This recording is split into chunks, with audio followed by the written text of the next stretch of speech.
There are different types of inks, each with different characteristics. Let's talk about the different types of ink pads. First up is dye ink pads. The most common are the Ranger Archivals and the Sukaniko Memento. All of the dye inks are water-based. They absorb into the paper. They're fast drying and most are waterproof.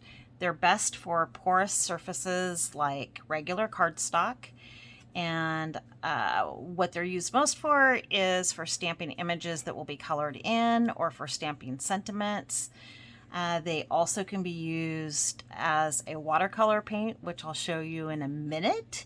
They do produce really nice crisp images. These were done with the archival inks. This was done with this Teal Zeal Memento. They also make one that has 3 different pads in one. It's called the Ombre one from Hero Arts. And I don't know if you can tell, but there's a different variation of the 3 colors here on the stamped images. So that's kind of a nice effect. What I call more of a specialty dye ink are the Ranger Tim Holtz Distress inks. They don't stamp as crisp, but they react to water and stay wet longer. They're great for blending with blending tools. They can create some really neat aged vintage effects, kind of like I've done here. The stamped images aren't quite as crisp, but still pretty good. And here's one that I stamped and then just left alone. And then here's one I stamped and then spritzed with a mini mister to get more of a muted look. And as I already mentioned, all the dye ink pads can be used sort of like a watercolor paint.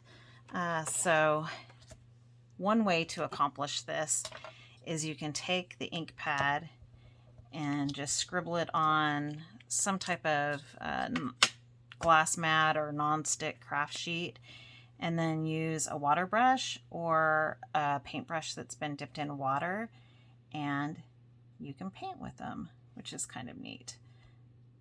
So there's a couple of petals painted, just to give you a little bit of idea of the versatility of the dye ink pads. And one thing I like about the Ranger Distress is they do come in little minis too, which are great if you're on the go crafting and doing art on the go, or traveling to somebody else's house and working. It's really fun. Okay, next up are pigment pads like the Sukaniko Brilliance or the Ranger Pigment ink pads, and they are usually glycerin or resin based. They sit on top of the paper.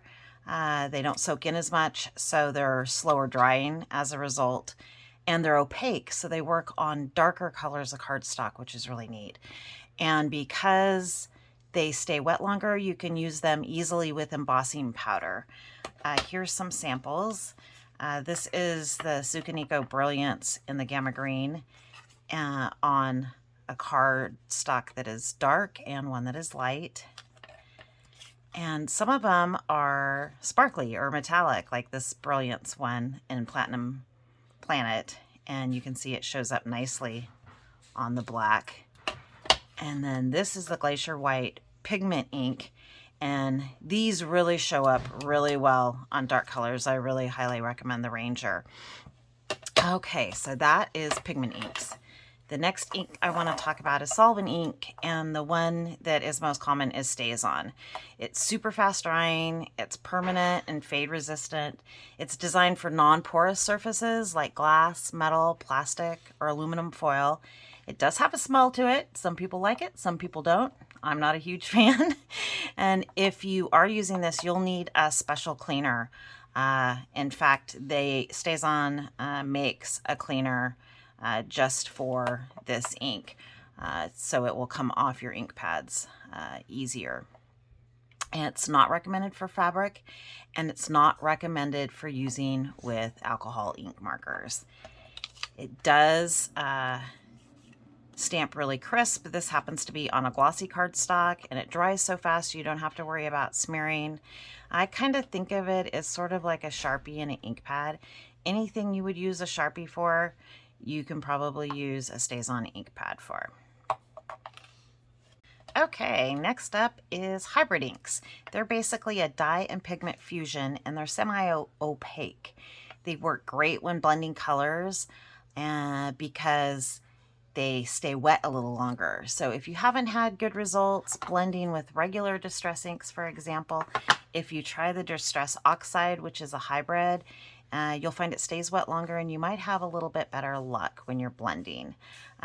What's nice about this specialty hybrid, the Distress Oxide, is that it is water reactive and you can create some really cool oxidized effects when you spray it with water, and it does stamp really well. Here's a sample of the stamp I stamped on just regular white cardstock using this Distress Oxide hybrid ink. And lastly is what I call specialty inks. They're embossing inks like this one from Ranger, or Versamark inks. The embossing ink is designed to be used with embossing powder and a heat gun, so you get a raised look wherever you've stamped and sprinkled the embossing powder once you've heated it. Watermark ink is designed to create a watermark, or kind of a two-tone effect, a tone-on-tone effect. It also works as a resist on glossy paper, and it can also be used as embossing ink if you don't have embossing ink around, because it does stay wet quite long. I did mention it will work as a resist on glossy cardstock, and this is an example of that. I stamped the image with the Versamark and let it dry, and then took a brayer and some archival ink, which is a dye ink, remember, and just brayered over the top, and you can see where I stamped, it resisted the ink, which is kind of cool. It's a fun effect, fun to do. And the Versamark not only comes in the regular Versamark, but also what they call Dazzle, which is kind of sparkly. So now that I've talked about all the different inks, you're probably wondering, okay, what are your favorites? And really it just depends on what I'm doing. If you go to our website, scrappersedge.net, and look at the digital downloads, there's this free ink reference chart that you can download, and it talks about the characteristics of all the types of inks, the best uses, and also some tips. And before I close the video, I'll just mention some of my favorites. If I'm just stamping a sentiment for a card, I like the Ranger Archival. If I'm going to be stamping something, I'm going to color with alcohol ink markers like Copics, Memento every time. If I'm embossing, I'm either going to use the Ranger embossing ink or a Versamark. Kind of just depends on what's closest to me. And if I'm blending ink, I usually use the regular Distress for backgrounds and stuff. Just because it's been around longer, I have more colors of it, so it's usually my go-to. And I like that it comes in the little mini pads, so it's really portable if I'm doing crafting somewhere other than my home craft studio.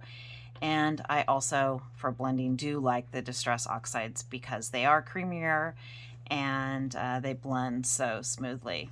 So anyway, I hope this video was helpful. Again, go to scrappersedge.net for this free ink reference chart, and happy inking!